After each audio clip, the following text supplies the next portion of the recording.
flash back over to CPAC and see what's going on there. Dr. John Eastman is with us. He's an attorney and chairman of the board for the National Organization for Marriage. That's the website is nationformarriage, formarriage.org. He's a former law clerk also to Justice Clarence Thomas. Dr. Eastman, welcome to the program. Tom, thanks for having me on your show. Thanks for joining us. I noticed, I'm looking at your website and over at nationformarriage.org, protecting marriage, it says, and the faith communities that sustain it. I'm curious, are you married, sir? Yes. How will your marriage be harmed if my gay uncle marries the man he's been living with for 42 years? You know, people raise that question all the time, and I expected more out of you. That's such a straw man argument. I think it's a genuine and honest question. You say you're protecting marriage. How are you protecting your marriage by stopping my uncle from getting married? It's a straw man argument. It will not affect my individual marriage. It will dramatically alter the institution of marriage. How? Well, because you will redefine it so that it has nothing to do with procreation and the raising of children. Okay, so you're saying that sterile people shouldn't, if somebody has a hysterectomy or a vasectomy, they should not be allowed to get married? No, and again, a straw argument. I really expect. Well, you just said marriage is about having children. That's right, and not every single. It's about having children. Okay. Then do you want an answer, or are you going to step on every sentence I put out?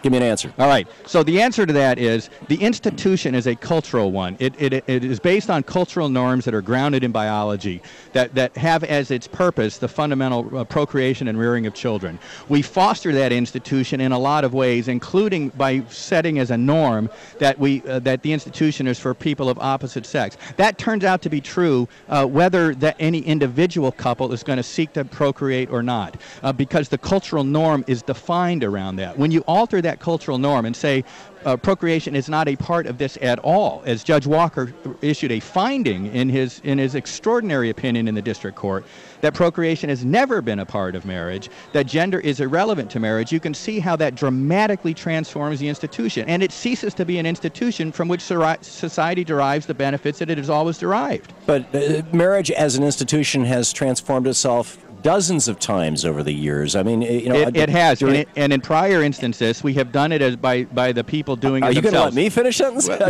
All right, go ahead. And most recently in the 1950s, we did away with miscegenation laws, where we said, it's illegal.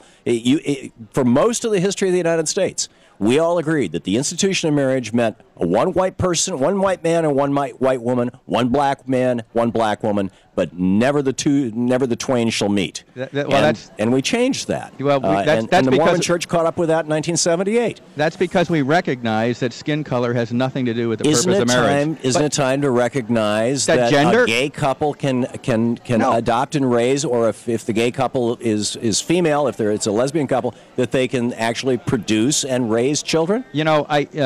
All of the studies show us that the best optimal situation for the raising of children is by the biological parents. Actually, the most recent studies I've seen show that the gay parents actually produce more well-adjusted children than straight parents do. And there's a lot of straight parents who, frankly, speaking as a guy who for 5 years, ran an institution for abused kids, there's a lot of straight parents out there who shouldn't, who are accidental parents and did a lot of damage to their kids. That's right. It's exactly why we need the institution of marriage. It's because of the possibility of accidental parents that you want to channel that natural function into an institution that is best designed to try and produce the optimal outcome for those kids. Should marriage be about people loving each other? Well, no, that's, it could be, but that's a policy judgment that the people of this country have overwhelmingly rejected. They say it's not, I love my brother, I love my sister, I love my parents. I don't get married to them. It's not about the relationship between adults. The principal purpose of that. You romantically love your sister? I didn't say that. You said shouldn't it be about people loving? And I'm assuming if people are getting married, they have romantic love. Well, only